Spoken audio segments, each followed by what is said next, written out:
questions are all going to focus around COVID. Not that we want to will anything on here, of course, Chair. And particularly sort of with reference to some of the recommendations that the Treasury Select Committee made in their report on the economic impact of coronavirus, looking at the gaps in support and the economic analysis. So we're looking at some of the recommendations we made in the areas when I'm talking to you today. So obviously we have the new virus, and we're still yet to understand exactly its significance and what's going to happen in terms of its impact on the health of the population.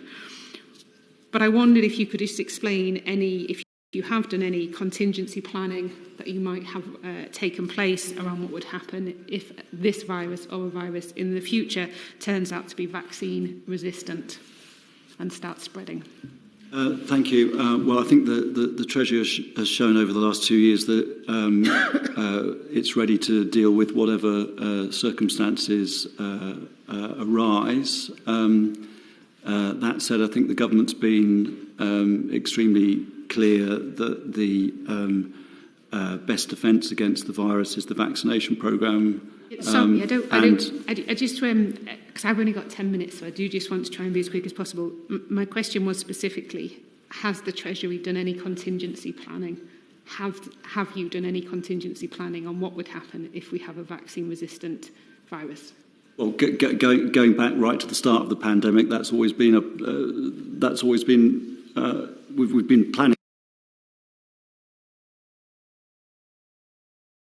for the unknown, and so right since the beginning we've been thinking, what would we do if, and we've also been keen as we go along to learn the lessons of the various schemes so that they're ready for whatever future eventuality, including possibly a future pandemic, and that's just something we've been doing as we go, and we've been ready at many times in the last couple of years. We've been ready to respond whenever, but as I say, the government's very clear that the vaccination programme is its response. Okay, I'm sorry, Chair, I've seen, maybe it's just me, but I don't seem to be able to get a clear answer on, is there a contingency plan of what would happen if there's a vaccine-resistant mutation? Is there a plan in place? Do you have something there if something happens in the future that you can go to? Is it there and ready to go? We can't predict or speculate on future circumstances, but as at every other point in the pandemic, when things change, the Treasury is ready to take part in a discussion about how it should respond to that change and support government ministers in that, and that's the position we're still in. Okay. There isn't a plan ready to go. It's just a question of if there's a problem, you'll try and react as quickly as possible. Okay. I want to think about lessons learned from what's just happened. And of course, there's concern on this committee about the amount of fraud related to some of the government initiatives that were done last time. I wondered if you could explain what are the lessons you have learned so that we can continue to offer people support they need if we do find ourselves in a situation where we have another vaccine-resistant mutation, and what we're going to do particularly around these issues of minimising fraud in the future. Thank you. The main, or one of the main fraud risks that's been identified, I think, has been under the bounce back loan scheme. That was identified as a risk at the time that it was introduced.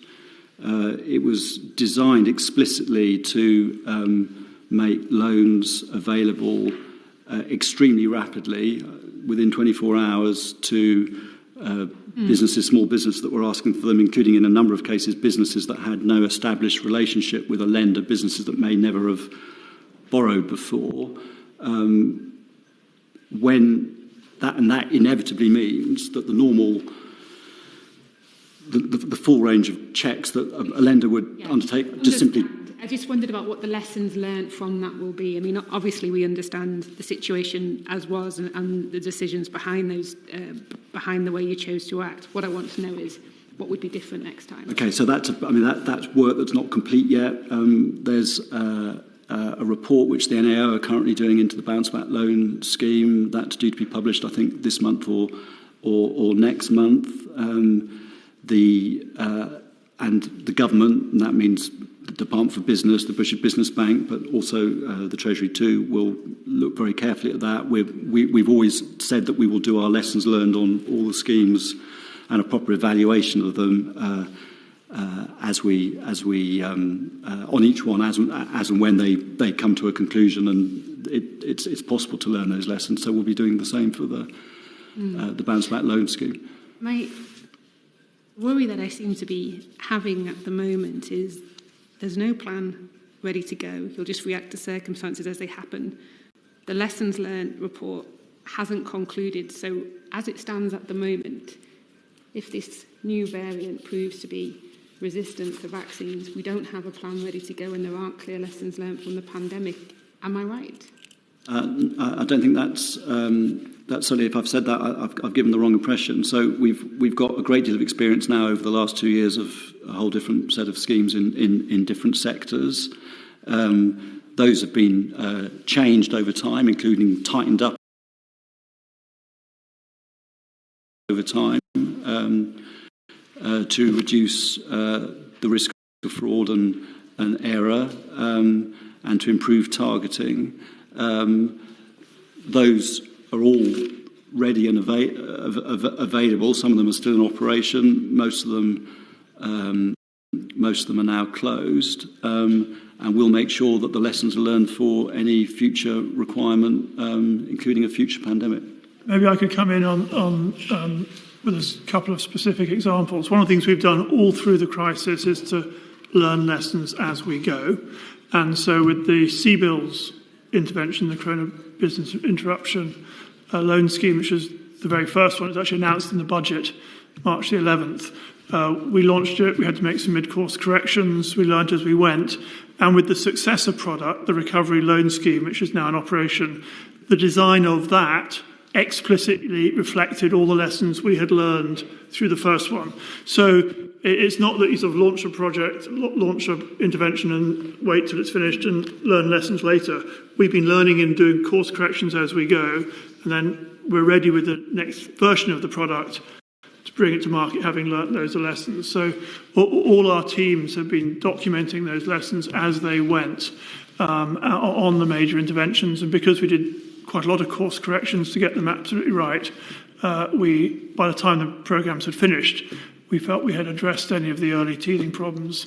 Thank you, Charles. I wonder then perhaps if you're able to answer, looking at some of the particular government initiatives which we are all praying and hoping we won't need again, because we're hoping we won't end up in lockdown, what would be different this time?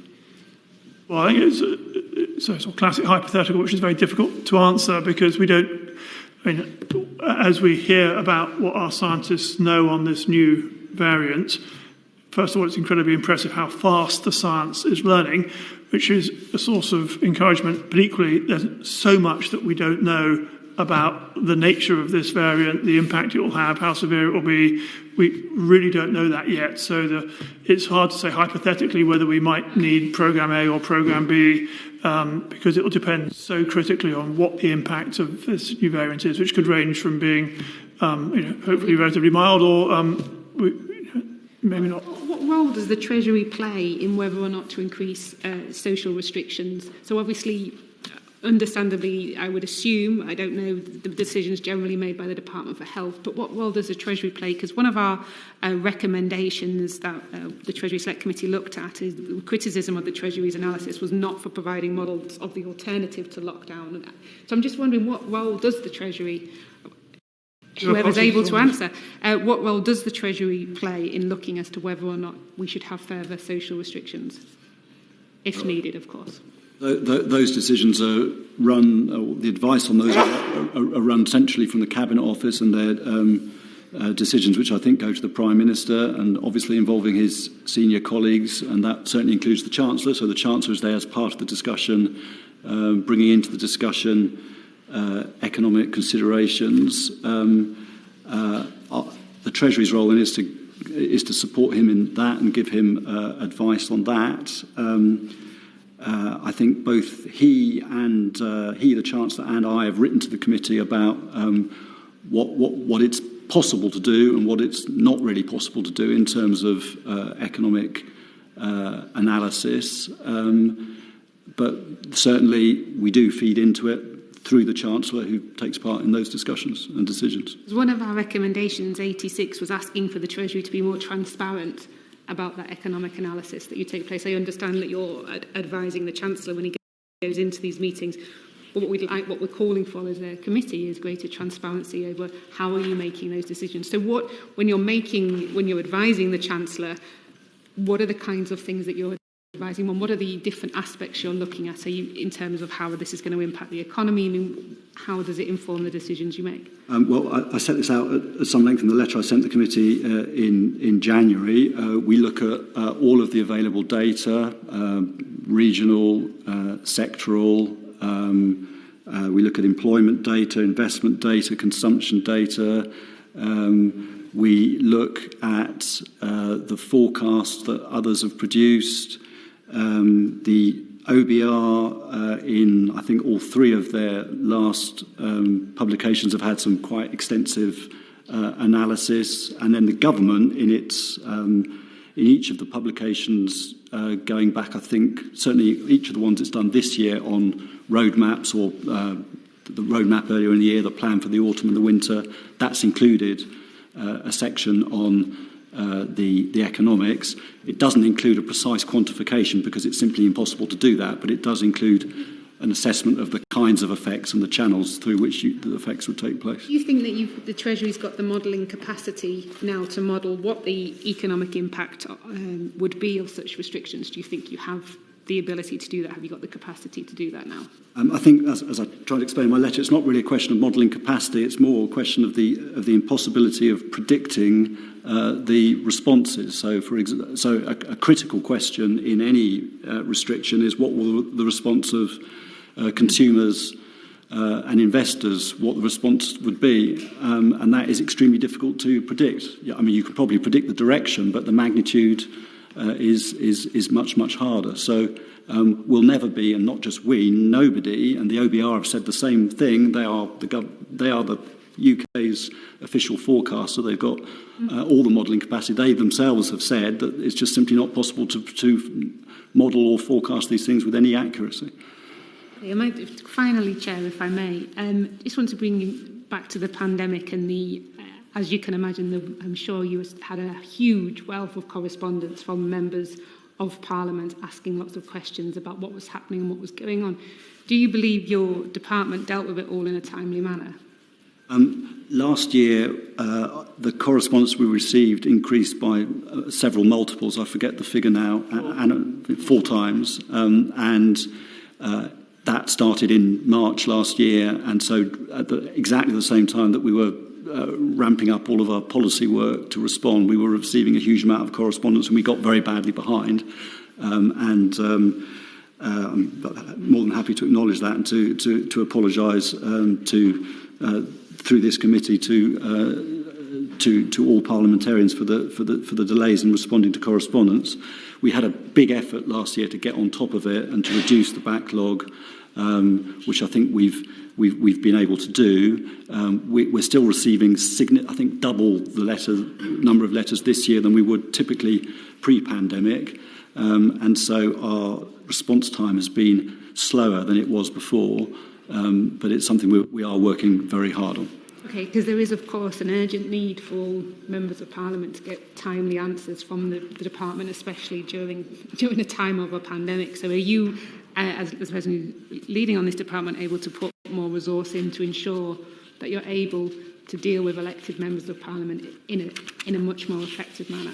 That is exactly what we did last year. We redirected some staff onto it. We took on extra additional staff. I think we were able to, I think HMRC kindly let us take on some of their staff for a while to help us. So we increased the number of staff in the central unit and in policy teams, and we are, as I say, we got on top of a big problem last year, and we're trying to keep on top of it. And so what's your expected turnaround now? What should members of Parliament expect when they communicate with the department?